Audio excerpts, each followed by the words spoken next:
Don't talk to me, I don't believe a word. Don't try to make me feel alright. Hey. Hey, man. We're going again, huh? Going again. So this is American Reckoning podcast, and I'm Paul. He's Aaron, and we've got an interesting topic. We found an article written a couple years ago in the Atlantic. You know, that bastion of conservative literary works that you have to actually pay for and subscribe to.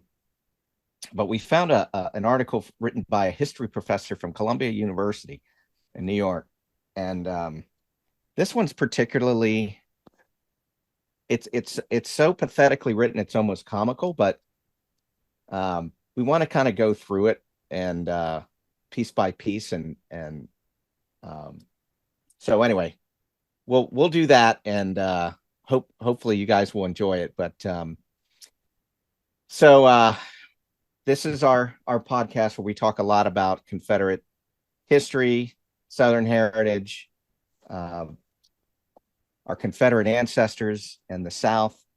We'll do a podcast here soon on the Confederate Constitution and how that relates to the U.S. Constitution as well. So we'll look at that. But I think what we want to do is take this. Oh, and don't forget, if you want to subscribe, go to American Reckoning on YouTube, at American Reckoning. And then we also are on Rumble as well. So check us out. I think we're up to 5 or 6 episodes. This will like be that. We've be talked 6. about secession, treason,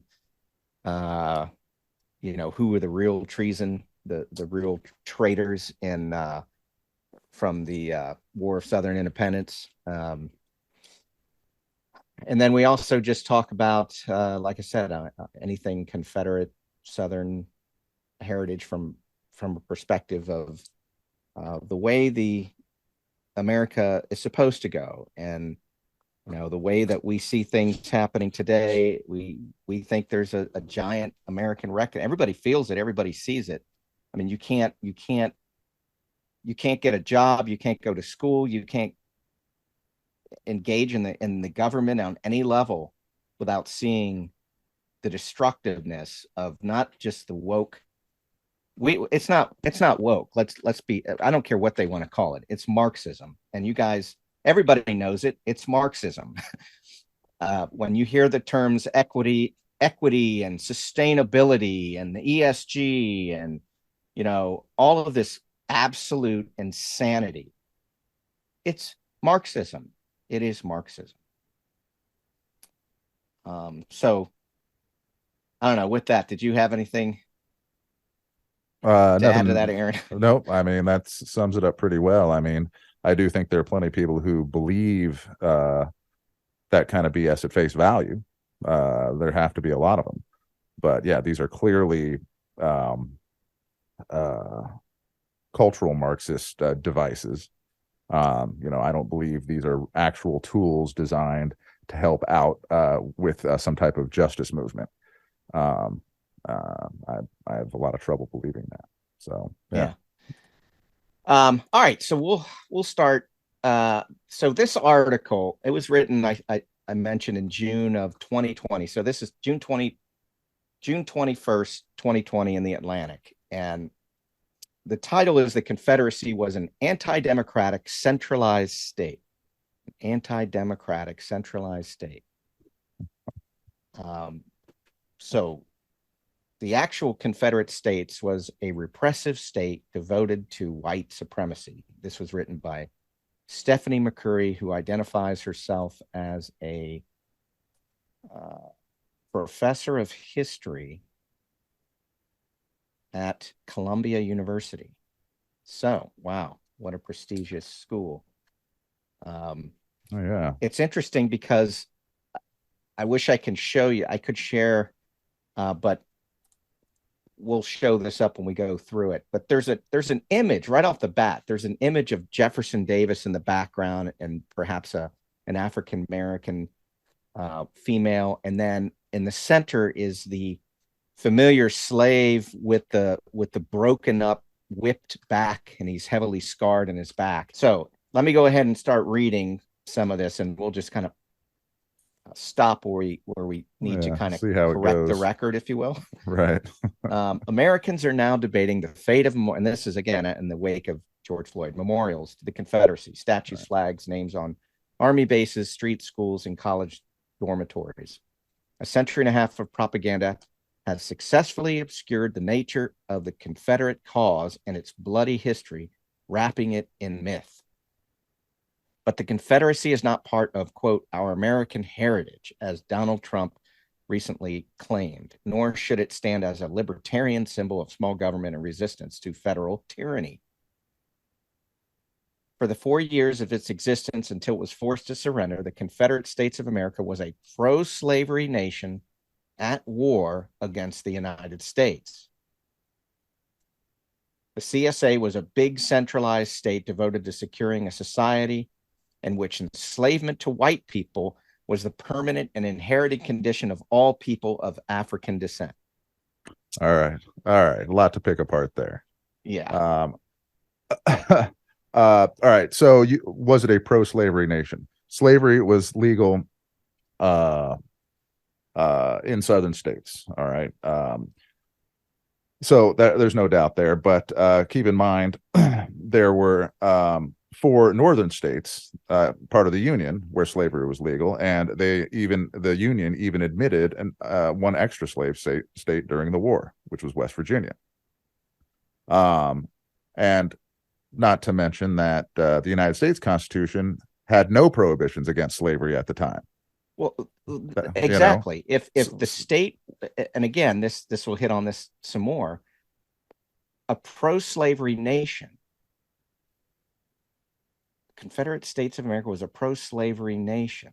Well, I can chime in a little bit on that. First off, there were extremists on both sides of the sections.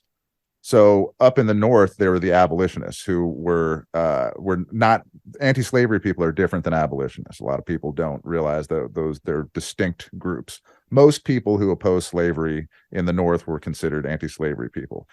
The abolitionists, led by William Lloyd Garrison, were very extreme. They were unreasonable. They weren't trying to find good ways to solve this problem.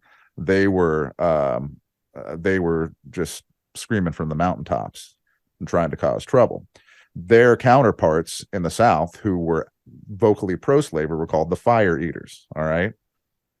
Neither one of these groups represented a majority in either of their sections. All right. Going back into the early 1830s, I think probably in 1830, there were something like 10 times, 20 times as many anti-slavery societies in the South than there were in the North. That started to change when you started to get these extreme northern abolitionists who weren't trying to find, like I said, good ways to do this, and ended up turning off a lot of people, including people in the North. They were not well liked in northern towns on average either. So yeah, and even Lincoln was not an abolitionist. People don't realize that. People see him popularly as some kind of, president that freed the slaves. And he was really nothing of the sort. It didn't actually happen until after he died. And his involvement, I mean, it was an incidental part of the war. Lincoln himself said that he didn't care whether or not the slaves got freed. He said that more than once. During the war, because his main goal was to force southern states back into the Union. Why? Because of how the federal government collects money. Tariffs, which was his reasoning for the Anaconda strategy, which I won't go into right now. So the idea that the South was some type of particular pro-slavery nation is incorrect. Correct. It was not peculiar to the South. All right. The North was just as complicit in this because though northern states had, since the founding of the United States, gradually emancipated their slaves, they actually were done mostly through manumission laws. And these usually said something to the effect of, well, you know, if you're a slave, you can stay a slave up to your 21st birthday, and at which point the law is you must be set free. Well, the vast majority of these people were sold south. And that's reflected in the tremendously low population of, sub-Saharan Africans from, sub-Saharan regions. Well, they wanted to get rid of the blacks. They wanted to get rid of the slaves. They did. That was the whole point. They wanted some money for them, so they sold them down to the South, and then they made more money because they could then turn around and tariff and tax basically the cotton and the produce, the commodities, that they were making. So very few of these people were actually set free, and there were tens of thousands more freedmen in the South in the period before the war than there were in the North.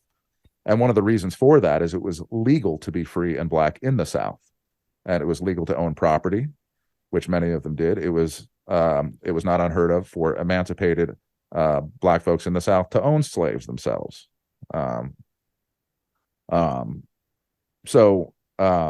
This slavery was an unfortunate part of life back then, but whether you had it maintaining in a few northern states and predominantly in the South, this was not the reason for this war. It was a consequence of it. But yeah, the statement that the Confederate States were peculiarly pro-slavery is incorrect. They just said it was a pro-slavery nation. Now, and it was not, by the way. All right, so the CSA was a big centralized state devoted to securing a society in which enslavement of white people was a permanent and inherited condition of all. That's incorrect.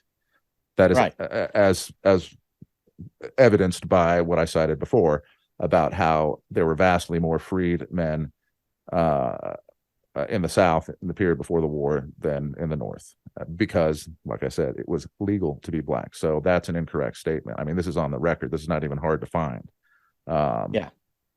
People dismiss this, but I mean, it wasn't obscure. I mean, take Harper's Ferry, where John Brown attacked in an attempt to cause a slave uprising.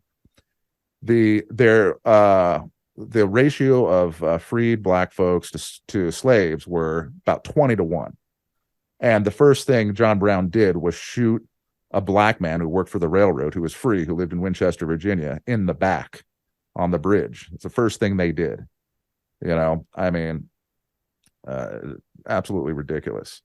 One of the main houses on the first Manassas battlefield, the Robinson House, that was a black family, free black. Yeah. He was, I don't know. Yeah, I think the percentages was, I think there were, or not percentages, but the amount of, I think there were 52,000 free slaves in Virginia and 7,000 in one of the northern states in comparison. Shoot, I can't remember the exact you can state. It was like, it's ridiculous. Free, the whole notion that the South was just loved to enslave and were pro-slavery. It's not to say that the large plantations and stuff were not, which, by the way, let's not forget in all of this, slavery, there was no abolition or obstruction to the institution of slavery from the U.S. Constitution. Correct. So again, you have to look at history, and that's why this woman should know better. You look at history not from your little happy place in modern times. You look at history from what happened at the time.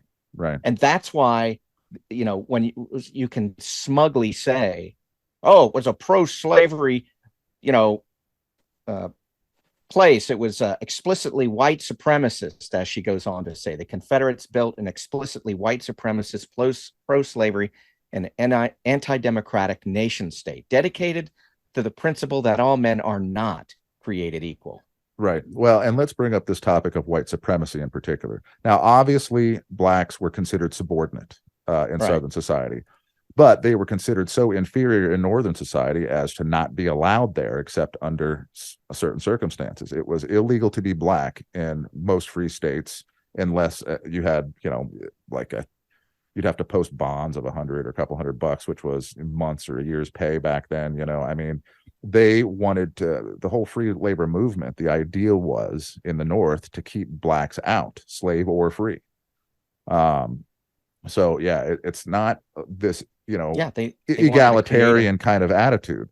It's a good thing we're past that kind of thinking, and I really think we are. If people want to keep on pretending that well, they're using this. She's writing this, obviously, as we know, but a lot of people who are ignorant about the true history read something like this, right, especially the college people, whatever, and they just go, "Oh my gosh," they eat it up. Right. Oh my god, it reinforces we're false, and we want now we want reparations, and we want all of this, and we're white and we're Caucasian, and now we're the evil ones, and and that's the way it is, and there is no truth. It reinforces a false narrative.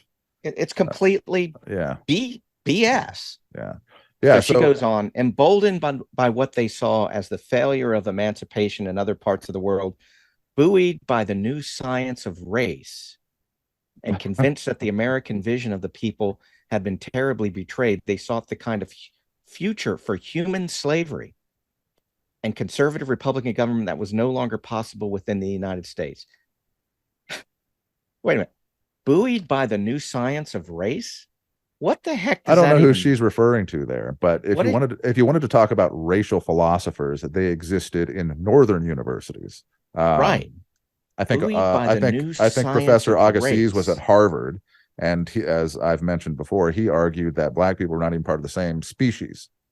So yes, there were tremendously anti-black attitudes in the northern section all over it, and there was a very unpleasant thing that a lot of Northerners espoused or assumed would happen. Even abolitionists like Garrison and who was the publisher of the New York Tribune, who was Lincoln's friend, Horace Greeley. Greeley, yeah.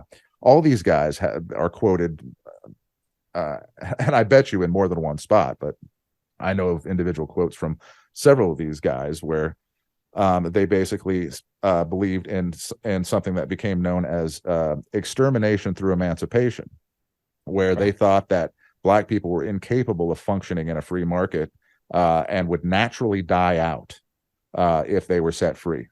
And they also would say, and why should we be so upset about that? So yeah, these were great. So you had northern ministers, northern philosophers, moral leaders saying these types of things. They did not want the type of egalitarian society that we understand is better today. They wanted to. They would have referred to black folks as exotic weeds and all these types of things. So if we're going to talk about white supremacy, you really need to understand the racial tenor of the era. And it's well known that black folks were much more able to do everything in the South, in spite of the fact that most of them were slaves in the South. But yes, many were free, and some ended up being quite successful in their own right in the South, which would have been impossible in a northern state. So yes. So I'll go on. The decision of slaveholding states to secede, to separate from the United States, was the culmination of a 30-year effort to protect the right to hold property in persons, the institution of slavery. It came in response to Abraham Lincoln's election, the first of an openly anti-slavery candidate and party. Last time I checked, Abraham Lincoln, especially in his inaugural address, wanted to protect and had no interest in messing with the institution of slavery. I mean, that's completely wrong. She's completely incorrect. The anti-slavery candidate and party. So this party, remember, the Republican Party was brand new at the time. It was created out of the Whig Party, but it was created, and they needed constituents, so they looked to the abolitionists, the radical abolitionists and the radical Republicans up north. Well, I would say even within the Republican Party, most abolitionists were not well accepted. They were kind of a, eventually they became to be accepted more, but yeah, it's that came after the war started. And I find very interesting this 30-year effort to protect the rights. So 30-year effort. So that takes it back to 1830. All right. Right about that. She's probably referring to the abolitionists led by Garrison, because they started coming about in 1833, I want to say. 32 or 33. And it was right about that time that Great Britain emancipated its slaves. And it did that through a process called compensated emancipation, where basically it was taken on as public debt that basically the planters were compensated for the expense of the slaves, and they were set free. And they were set free, which is what happened in Great Britain and France. It was what happened a lot of places. And that's and had there been compromise, not war, and had the Lincoln Republican Party at the time compromised instead of going to war, right, which of course is completely left out of modern historians' viewpoint, right, which should have happened, because that's what we're made of. We're made of a nation of debate and compromise. Right. Well, go ahead. Sorry. Had they compromised, you would have avoided all of this. True. A total valid point. Well, and not to mention the real goal of the war was not to abolish slavery. You know, the goal of the war was to get the states back in the Union that had the ports that collected the tariffs, that provided Correct. The vast majority, 90% of the money to the federal government. That was goal number one. Slavery was incidental to it. Slavery was a non-issue to the Republican Party and to Lincoln. Right. And and they said as much. They said as much. Really pathetically left out of these types of historians. But again, they're trying for propaganda, and that's why the point of why we're bringing this up on American Reckoning is because people are trying to manipulate the past, right, rewrite history for the purpose of their little Marxist agenda for today. Right. Because if you can destroy our history, destroy America, right, denigrate its history, its heritage, its people, make everything about race, then you have that's right out of a Marxist playbook. Yep, that's what they want to do. That's what this nitwit writer is trying to do. That's all this is about. Well, a lot of these people believe their own BS because they don't, like you said, they don't really know very much. They suppose a lot. So they'll read one thing here, and then they'll suppose a bunch of things based on that. And it works for their narrative. Getting back real quick to the abolitionists, though. So, you know, mentioning that the Brits did the emancipation, compensated emancipation. Mm-hmm. Well, William Lloyd Garrison of the American abolitionists disapproved of this, and he disapproved of the emancipation of these slaves because compensation was offered. Right. So, and that brings me to the thing that the American abolitionists were pushing for. And keep in mind, abolitionist is a proper noun. It's capital A, which means this is a name for this group of people. All right. You weren't an abolitionist again just because you might be anti-slavery. Correct.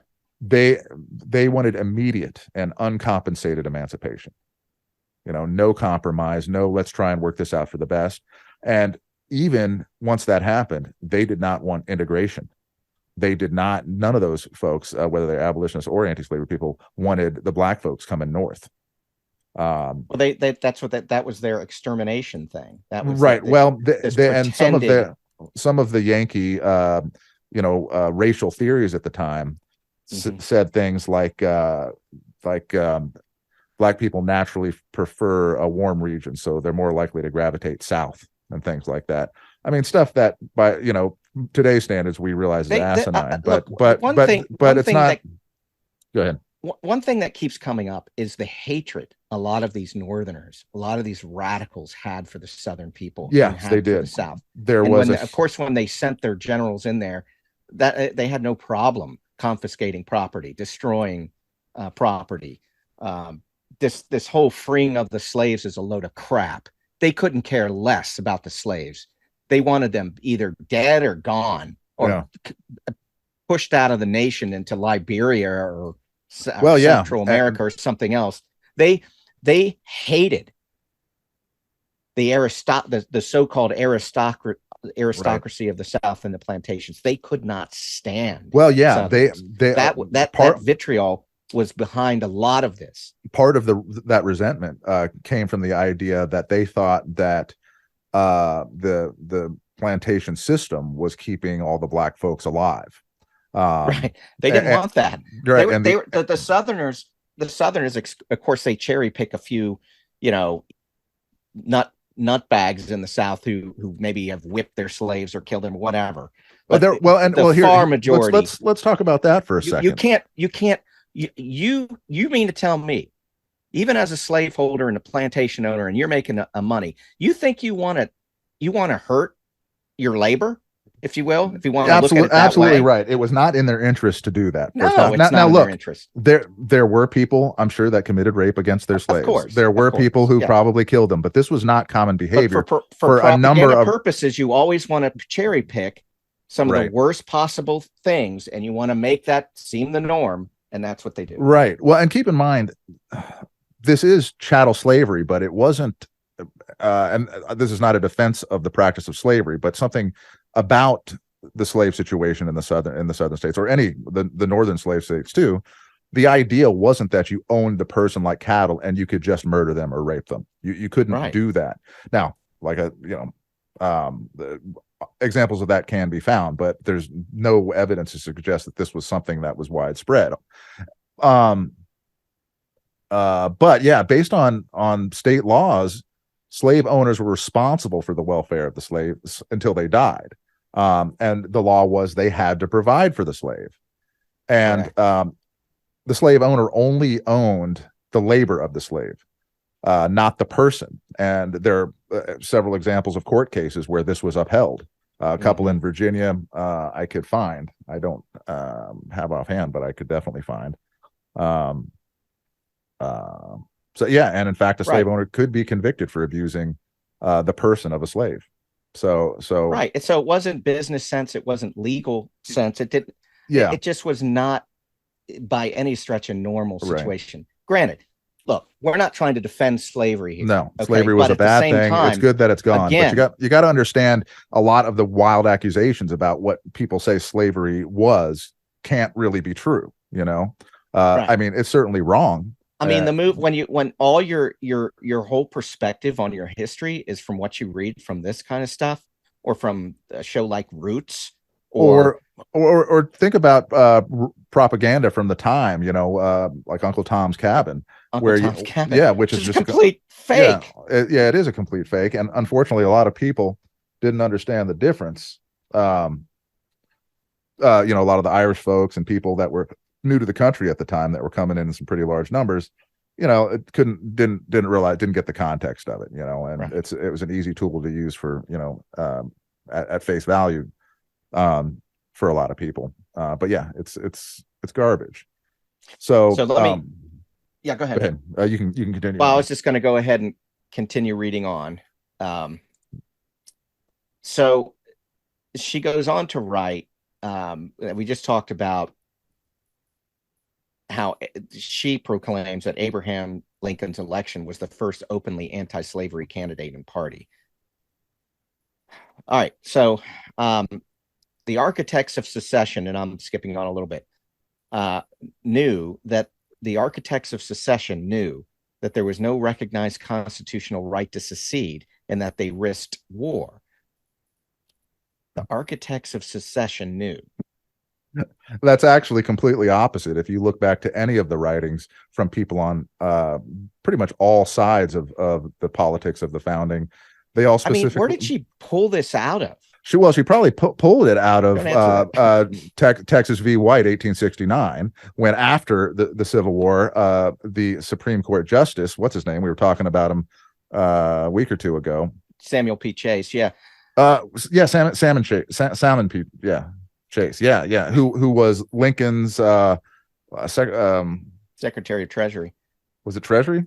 I think it was Treasury, yeah. And then he was in his cabinet though, and the Supreme Court. Justice. Yeah, and so he ended up being Chief Justice. And Supreme of course Court. defended secession. He said, well, it's actually it's Yeah. not expressly written in the Constitution, but as we look at the Constitution, and we'll talk about the Confederate Constitution, how they made it very clear that it's not that anybody was outwardly for secession, but it's a matter of being able that if the government, a central government that you in your best interest tried to join a compact to allow, if that government became tyrannical to your state's detriment and to the people of your state, then you then had the right to secede from that state. Well, and I mean the language of the 9th and 10th Amendments to the United States Constitution couldn't make that more clear. They were certain, and here's the other thing people forget.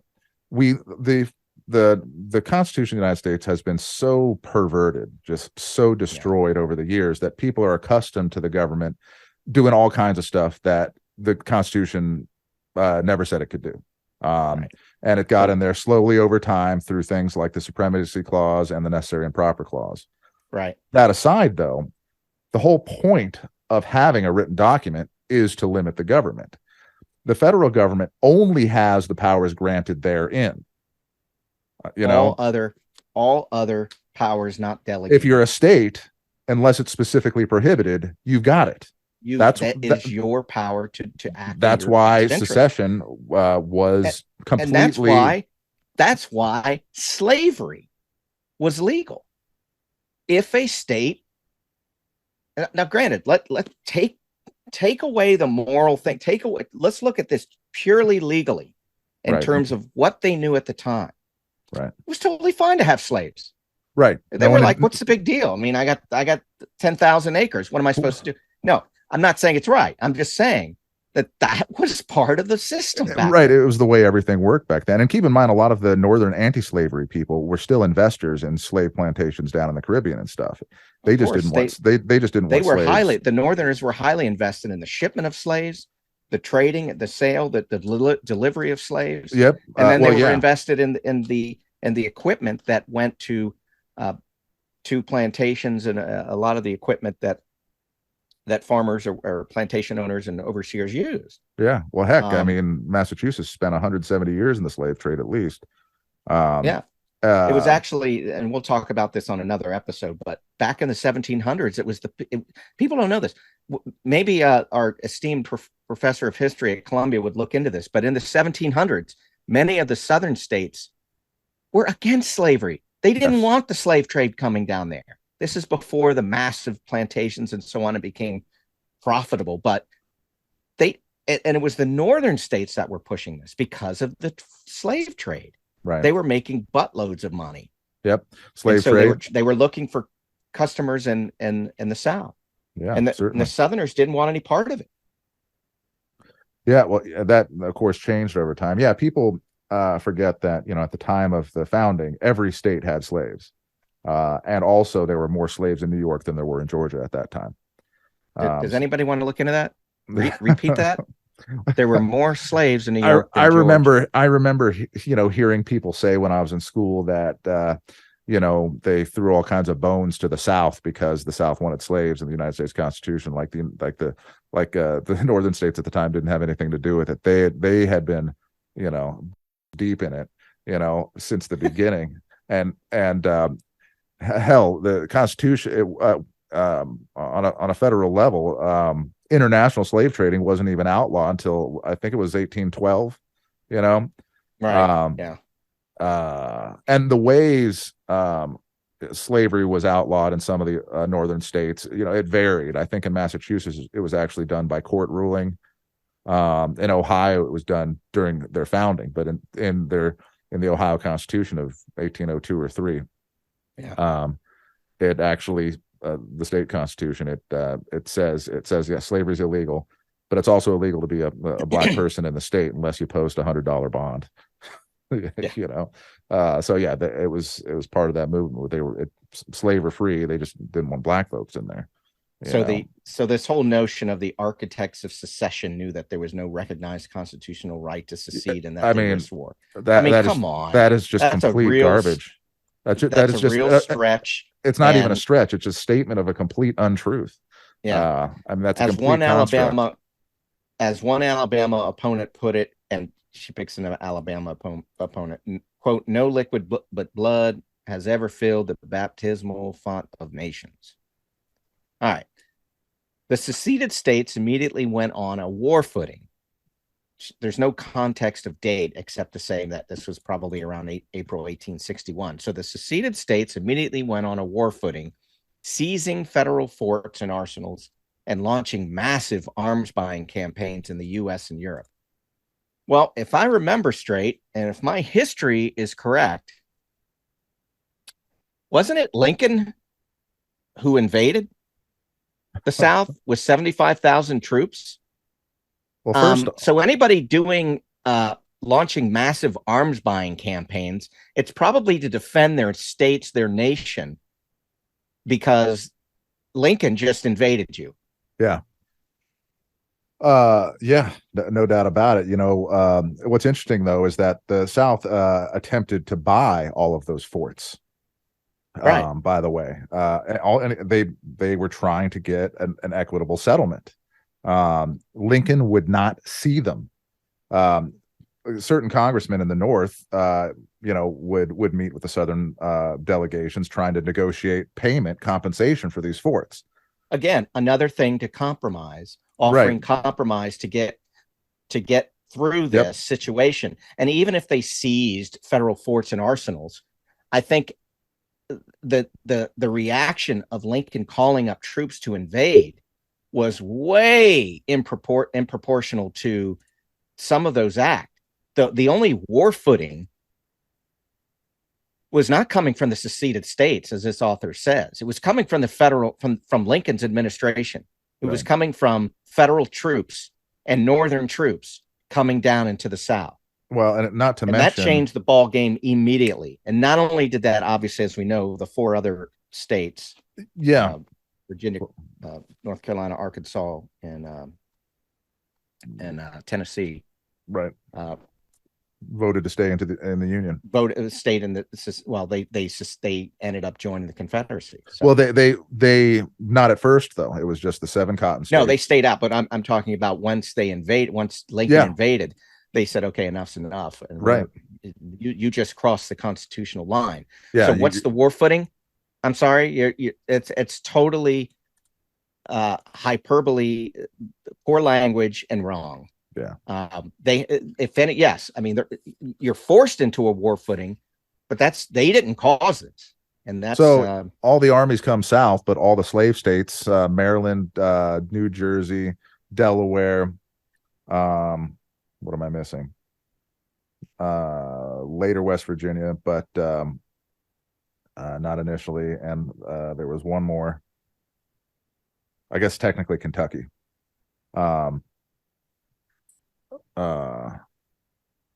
Union armies just marched right through them. If this war was supposedly about slavery, you'd think these states would have been their first targets.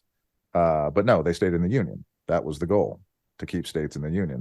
They didn't give a damn about it. And not to mention the Corwin Amendment. There's Lincoln's inaugural, and then there's the Corwin Amendment, which was a constitutional amendment which actually passed the House, I think. Basically enshrining slavery in perpetuity. The only way it could have been overturned would have been by another constitutional amendment. And Lincoln was a champion of this, and definitely espoused it. And then after the war started, they started to try and get creative with emancipation plans, which really the South didn't care about because that's not really why they were fighting. Lincoln had a plan that would have emancipated all the slaves by 1900.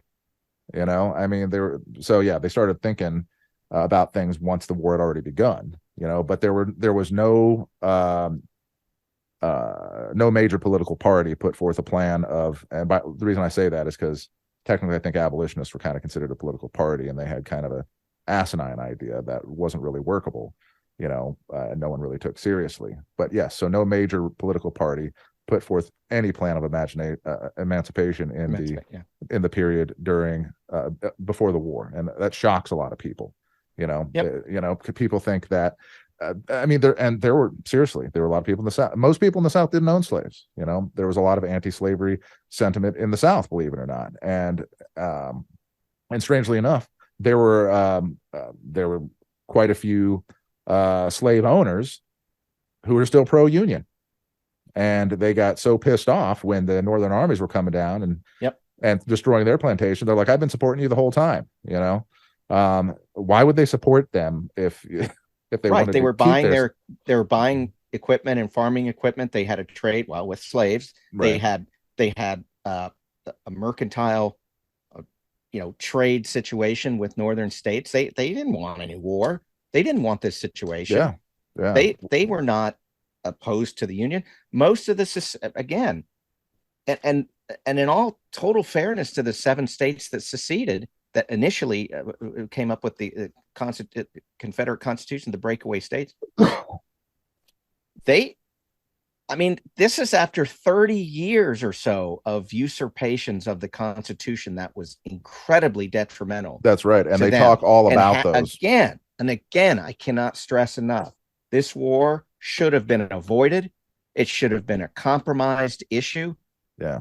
But you had, as you do today, very disingenuous, evil people, corrupt souls that are looking to destroy this country.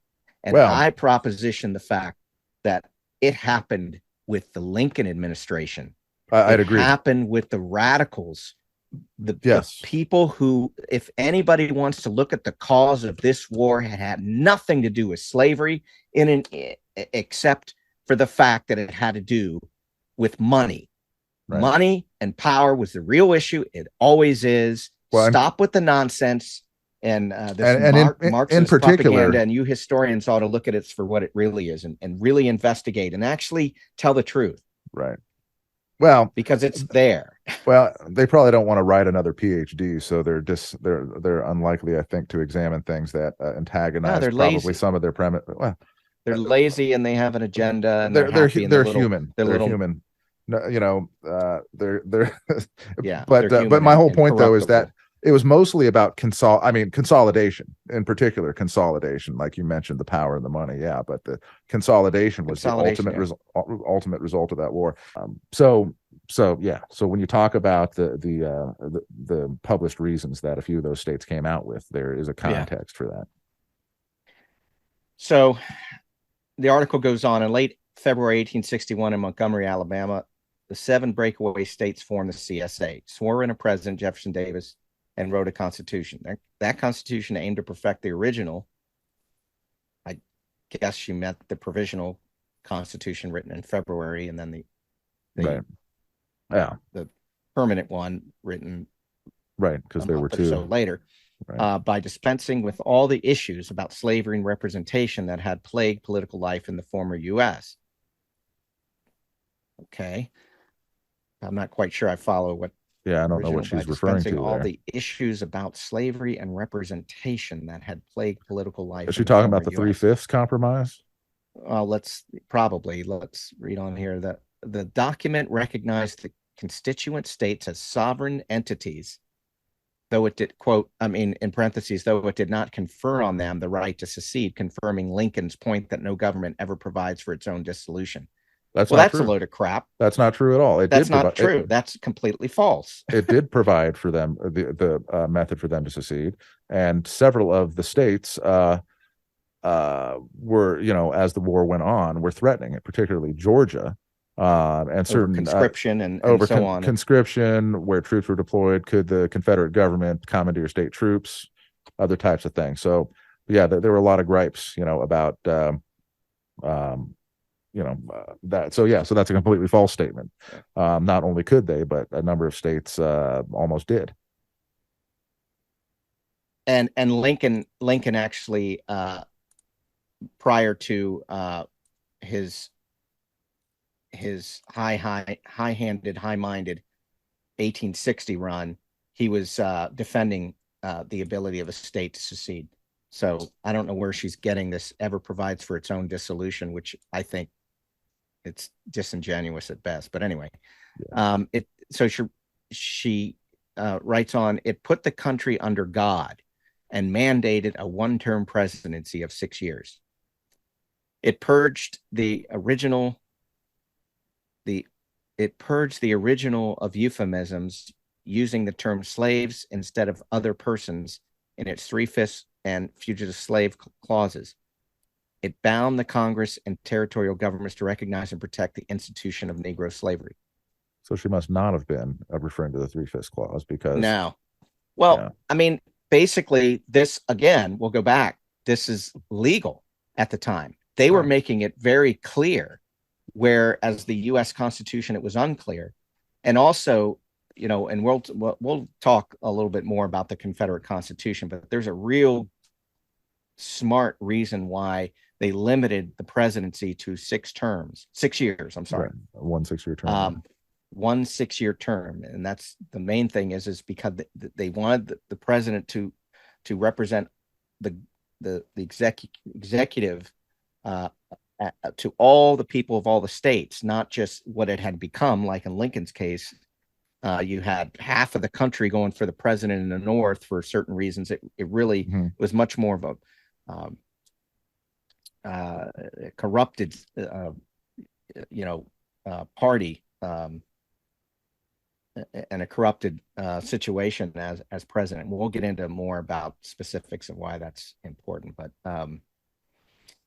yeah, I mean, and the fugitive slave clause was in the original Constitution. So the Confederate Constitution brought that over as well. Right. But the centerpiece of the Confederate Constitution, the words that upend any attempt to cast it simply as a copy of the original, was a wholly new clause that prohibited the government from ever changing the law of slavery. Quote, no law denying or impairing the right of property in Negro slaves shall be passed. It also moved to limit democracy by explicitly confining the right to vote to white men. Confederates wrote themselves a pro-slavery constitution for a pro-slavery state.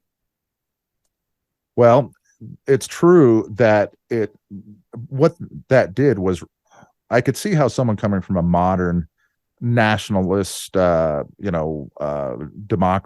or whatever it is that we've ended up with today can misunderstand that.